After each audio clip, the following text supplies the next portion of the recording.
Hello and welcome to the first Random Make series. This series is called Let's Work on the Brand, and it's on more graphical aspects of creating random working brand items. This can be logos, banners, stingers and animation. Why am I doing this? Because I thought I would teach people something about the software I use, and also maybe it would provide a nice easy viewing experience. I do explain a bit of my plans at the beginning of the first episode, so please enjoy. For this episode, we're going to be taking Random, who's the rabbit on the logo, which is this Random, and we're going to be making a new file for him where he has been smoothed. Because I made this quick document of him, and I found that a lot more people preferred the smoother version, possibly because he's a bit jarring to the eyes. So, what I need to do, firstly, is make rough Random into smooth Random. And then I'm going to change the expressions of smooth random and then add other things in to make other channel path mascots, because the final plan is to have random have different outfits or looks so that it's easier to identify which set of videos you are maybe looking at. So what this means is I have plans to have a town crier like view for the bits path. For Makes, he's going to have a computer in front of him, because ultimately that is what the Makes path is.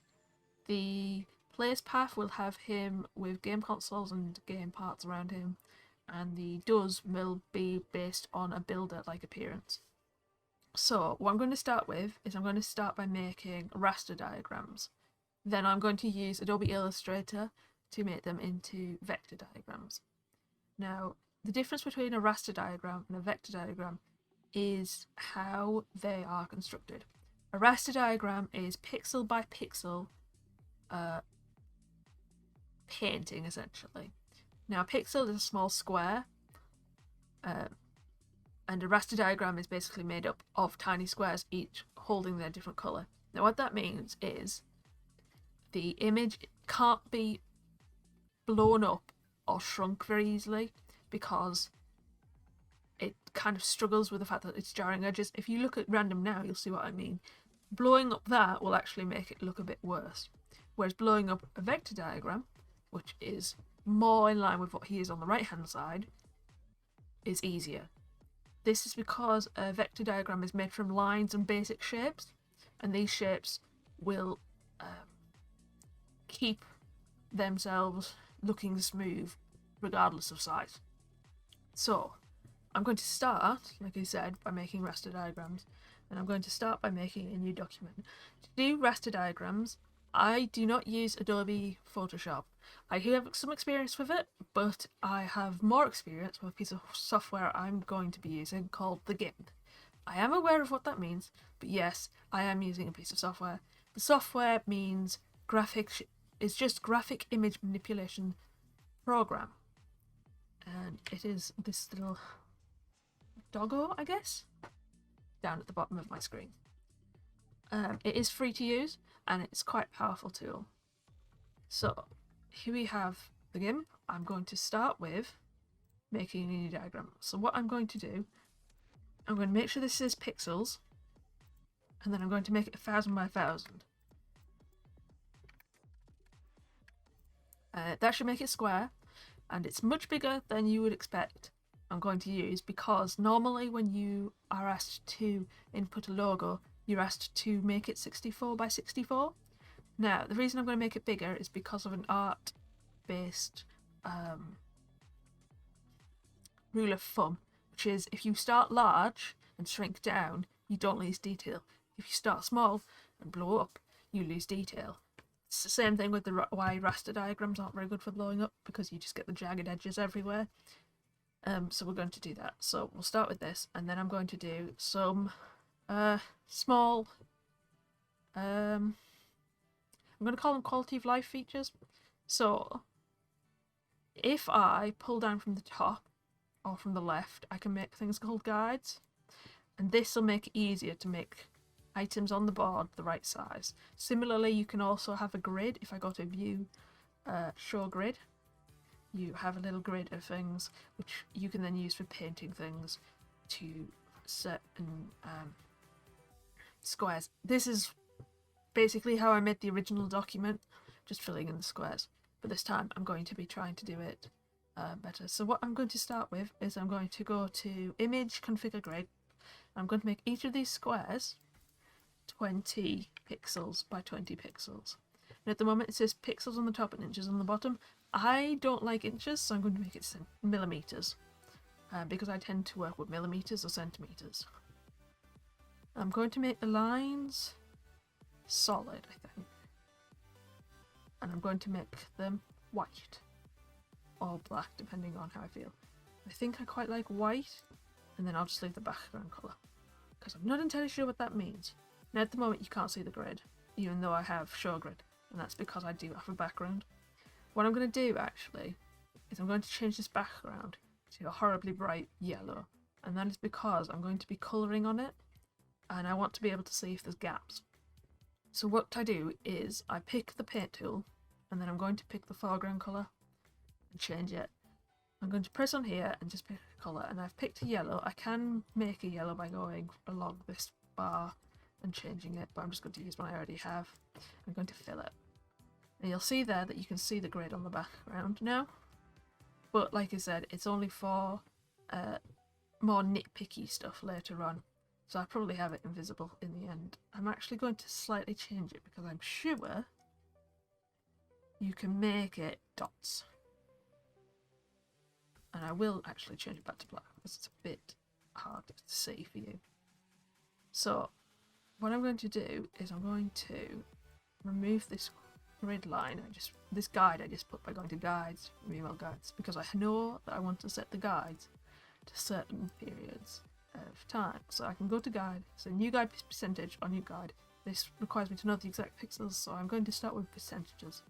I'm going to put horizontal 50%, and then I'm going to do the same for vertical. I'm also going to put one at the edges, so that'll be 0 and 100 on vertical and horizontal. And then finally I'm also going to put one at 100 pixels in from each edge. This means that nothing will go too far. If I should need to put it in a certain area, it'll have a little invisible barrier around it. I'll explain that later. So this time I'm going to just use the guide and just put 100. So the way positioning works is this top left corner is position 0, 0. So if I say 100, it's going to go 100 left or 100 down depending on which direction I go. So 100 and 100. And you can see we're going to have a smaller square inside the bigger square. And because it's 1000, if I put 900, we should end up with 100 from the back and 100 from the bottom. And that's our setup. So if I go over here to the background and I take this eye, it's going to make this layer, background layer, so all the yellow invisible. I'm going to do that now. And you'll see that there's this grey and darker grey checked background. What this means is I've essentially taken this piece of paper and made it into a piece of a window. That means if I stick anything on this window, you'll be able to see through the background. This helps for logos because it means you can put the logo on any background colour and you'll only have the bits of the logo you can see showing the rest. So you won't have a white square where your logo is, you'll just have the logo that you're after, which in my case is the rabbit. So I'm going to only need this on when I want to check my drawings for bad joints. What I'm going to do to make it so I'm not, so at the moment if I take the pencil or the brush I don't see much difference. Make sure the size of my brush is 50 and just press this button to get back to black. So at the moment I can doodle on this. We don't want this to happen, and I'm going to press Ctrl and Z to undo this. So what I'm going to do is I'm going to protect this layer by using these icons.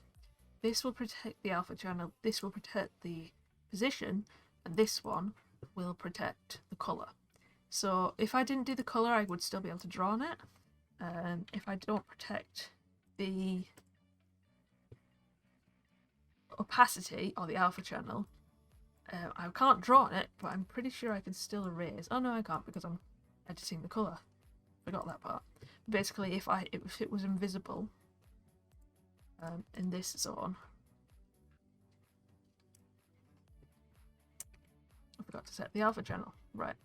For some odd reason, sometimes it doesn't start with the layer having the ability to become a mirror. So if you right click on it and say add alpha channel, when you erase something, so at the moment when I erase something, it's making it white. What it's doing is erasing the yellow and replacing it with the background colour, which is this square here, which is currently white. If I change it to black, you'll see it arranges it to black. You may have just noticed that that went down. That is because I currently have a snap to guides, and I don't want it snapping to guides just yet. Snapping to guides and snapping to grid is more for when you're moving items around, not when you're painting. Otherwise, you end up with it following lines that you don't want it to do, which takes away from the smoothishness. So, back to what I was saying, if I use the eraser at the moment, it'll become the background colour. If I add alpha channel, it'll make it see-through. So, if I put this piece now in front of a blue background, it would be yellow with blue in these areas. Back to what I was originally saying, you can tell I already have a problem. If I do that and I lock the alpha channel, if I take a pen, it won't draw on the alpha parts. So that's why I like to lock all channels except for the one I'm working on. That way I won't accidentally edit something. Right, so now we are set up. So what I'm going to do is I'm going to save this document, and I'm going to go to the branding, and I'm going to save in a rasters file, and I'm just going to call it RW logo and then the year. So there's always a possibility that I might change it later on. Now to bring in random, so I just have to open a folder containing him and then drag and drop the folder in. You'll see it has this plus, that means you're going to be adding a new item to the folder. Usually, if you have an item open already, it'll add it as a layer. If you don't have any items open, it'll open each item you're holding as a different document. So I'm just going to drop him there. He's actually ended up in a layer behind the current layer. What that means is you can't see him until I pull him above, or I make this layer invisible. I'm going to leave him underneath because the first thing I'm going to do is I'm going to protect him as an original. I'm going to come down here to this folder. Now this means I can group items. If I group an item, it means anything I do to move one will move the other. It also means I can just hide everything in that group. This can be easier if you've got an entire image and then you want to hide another one. I'm going to have this one be called originals, because anytime I bring in an original, I want the original protected, so that if something goes massively wrong, it can be rescued. So I'm going to make a copy by using this double digit thing here. I'm going to pull him to the top. Then I'm going to press the I on the originals, even though I'm not pressing this I, because it'll hide everything underneath. And then this is the original random. So what I'm going to do is I'm going to start by unprotecting this random RW.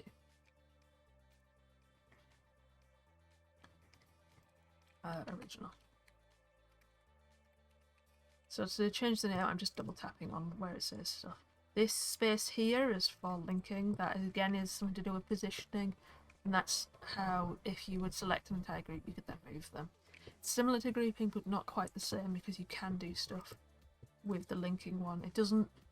If you have them linked and then you try to align them, it doesn't work in the same way.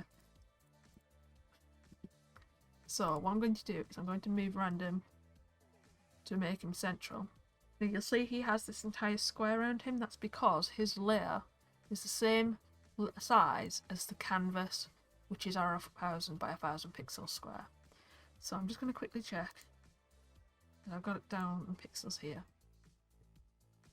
You can make it to fit him better, which is what I'm going to do now, by slicing away the excess. So I'm going to use this tool here, which is the crop tool. I'm going to go around him. I'm going to make sure it says current layer only, because if it doesn't say current layer only and I crop it, it takes everything away. So I'm going to hold control and use my mouse wheel to zoom in. Then I'm just going to pull it so it lines perfectly with his outer lines. And that means his layer will only be the size of him, which should make it easier for me to align him how I want to. So I can easily press view, center image on window, and then if I go and say view snap to grid or snap to guides, I can then move him around in a way that you will see he snaps based on the edges of his layer. But I'm not actually going to have him snap, because what I'm going to do is I'm going to line him how I want. I do want the bottom to line up, but I want to be able to get his nose right. So you can use alignment, but at the moment I don't want him to align with certain things. So you'll see me flipping around. I'm going to turn off grid temporarily because I don't need it. I do find that when I'm working with random on a yellow background, he kind of makes me think of another logo. I'm not sure what logo it is. But yeah, you can see he kind of, because I'm holding it, he's kind of lying and gliding along that line. What I'm trying to do is I'm trying to line up the middle of his nose, which looks about right. It doesn't matter too much how I edit him right now.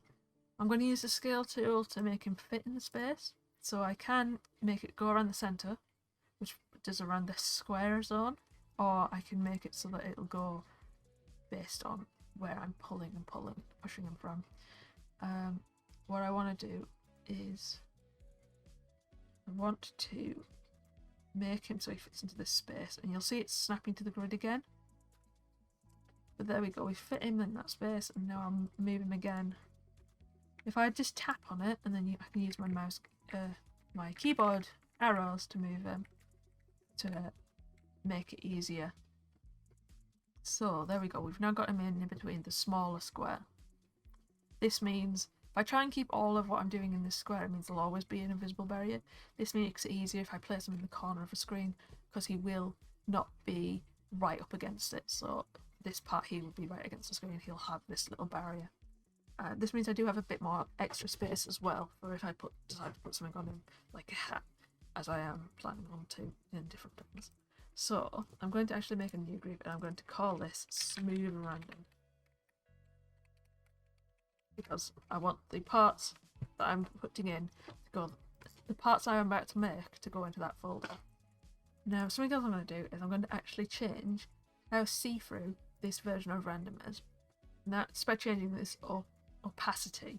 If I turn it to 50, and I can type or go along, he'll be more see-through. The reason I do this is because I want to move shapes above him, but I don't want to be seeing him as strongly as he is. So if I put a circle there, I'll still see his general shape, but it won't affect me too much. So what I just did then was I did the select tool. First, I need to make a new layer, because otherwise I'm going to be drawing on him on the background, and I don't want that. Because he's in the right place, I'm going to lock it, and then I'm going to press on this button. I'm actually going to remove the background temporarily because I don't need it right now, it's a bit glaring. So if I press new layer, usually you can leave everything the same as it was. You might want to change the width and height. I'm going to change the width and height to 900 by 900, because that's how big our tiny inside square is, and I don't want the image to end up bigger than that. And I'm going to offset it by 100 and 100, and that'll mean rather than being in the top corner, it should be at this corner here. And that should be. And I'm going to fill it with transparency, which basically just means it's going to technically be empty. Everything else, I'll just leave.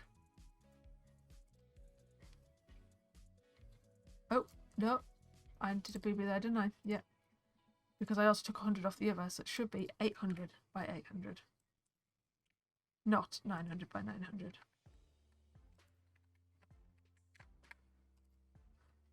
and there we have that square. So this is going to be the start. So what I'm going to do is I'm going to put the circle, because what I'm going to do is I'm going to make him bit by bit and then join them together. So that way, if I never need to make him again, I have the building blocks. So what I want is I want him to have a circle.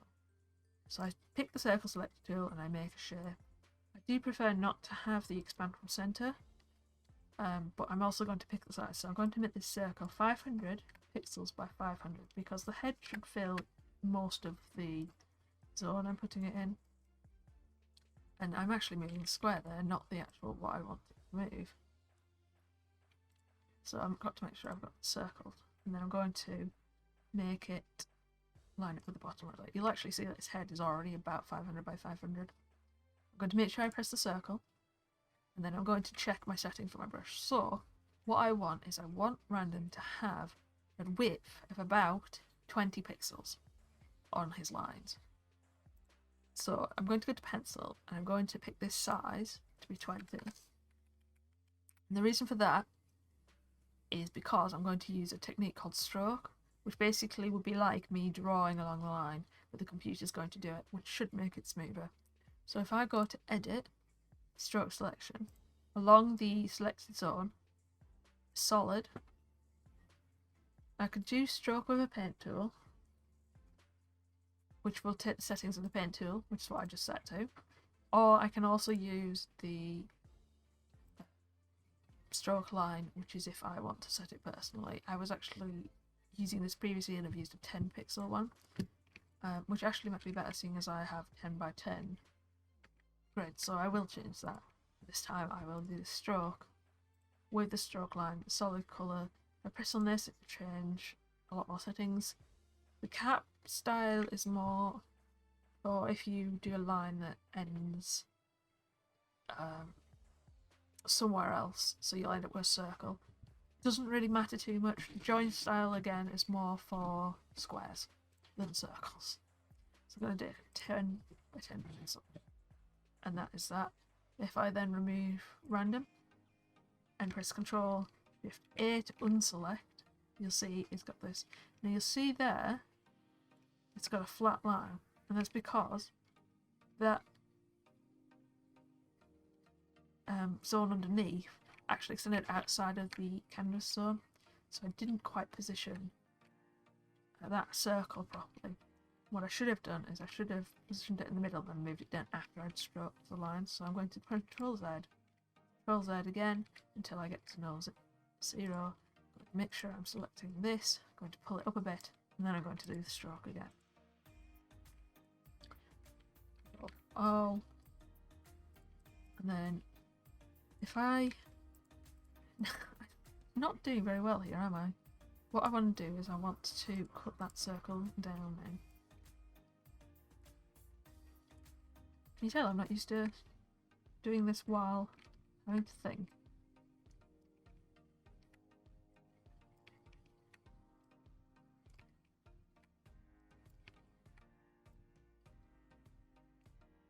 I mean, I have to think what I mean talking about my thinking process.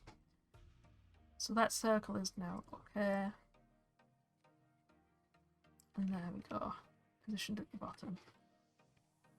If I make it visible, everything, a nice circle, a nice flat. So now I'm going to do a similar thing,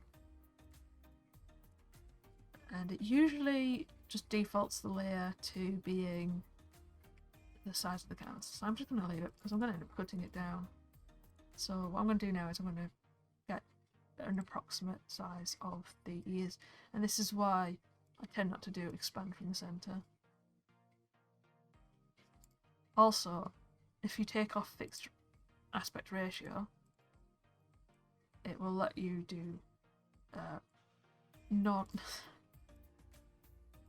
non-square shapes, which may sound weird, but I know what I mean. I'm sure somebody out there will know what I mean. So I'm not too bothered about this being accurate. See there, it's clicking. I don't want that, and that is from the snap to grid,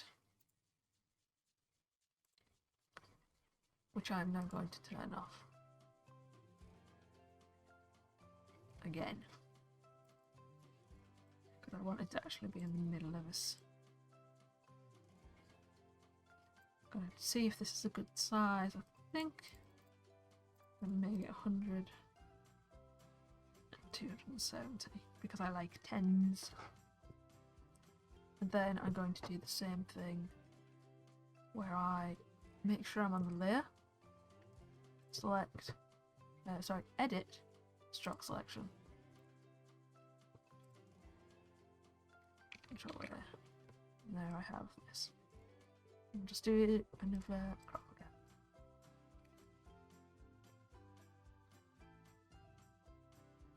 again. Now what I'm just going to do is I'm actually going to take that layer, make a duplicate of it, because the other ear in some aspect is going to be the same size. It's just going to be over here. So rather than what I did where I went up and down, because that is slightly awkward, if I hold shift, control and select everything, I hold shift or control will move it in a straight line from the point. So, or along the guides, I guess. If I just move it along the point to where it matches. What I will quickly do is actually I'll pull a guide from the side and get the circle edge to match. Pick an active layout or guide. So what I'm going to do is I'm going to make the ears, the outside of the ears, match the guide that I've just put down. And then all I need to do is I need to use that fill tool from earlier to fill them in.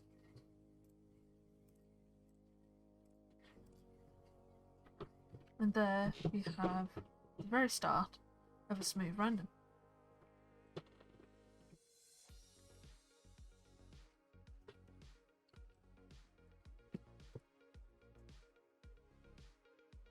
Okay.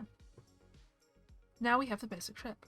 Now we want to make it so that there's not lines where the ears connect. And also, then we want to make the floppy ear part that is on the original random diagram.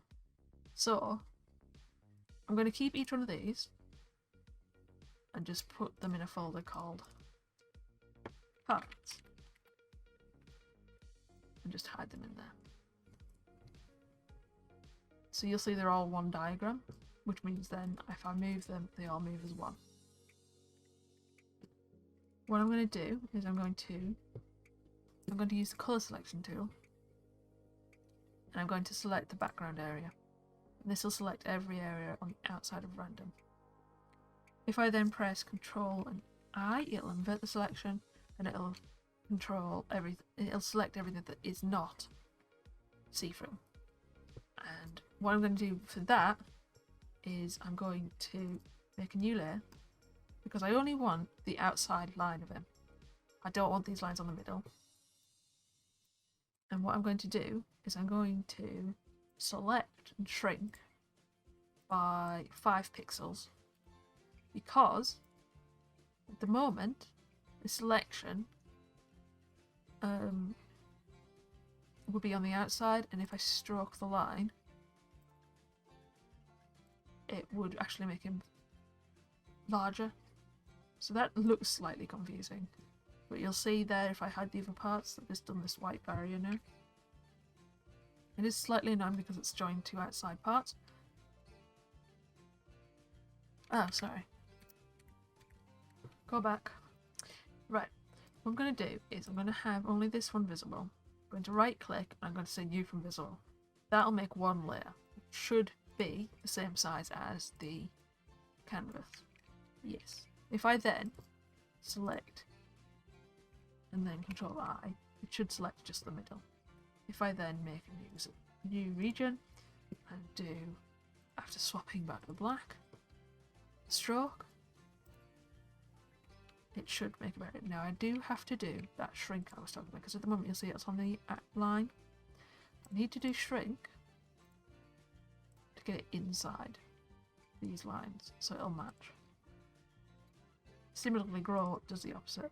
So you see there, it didn't look like it made a difference, but if I now hide invisible and parts, Control A, you've only got the bit outside, which I can then fill with white. Thanks for watching this random workings video. If you like what you saw and want some more, please hit the like button, maybe subscribe, and then check out the video or playlist shown on the left of the screen. Either way, it's bye for now, and I hope you enjoyed the rest of your day. Bye!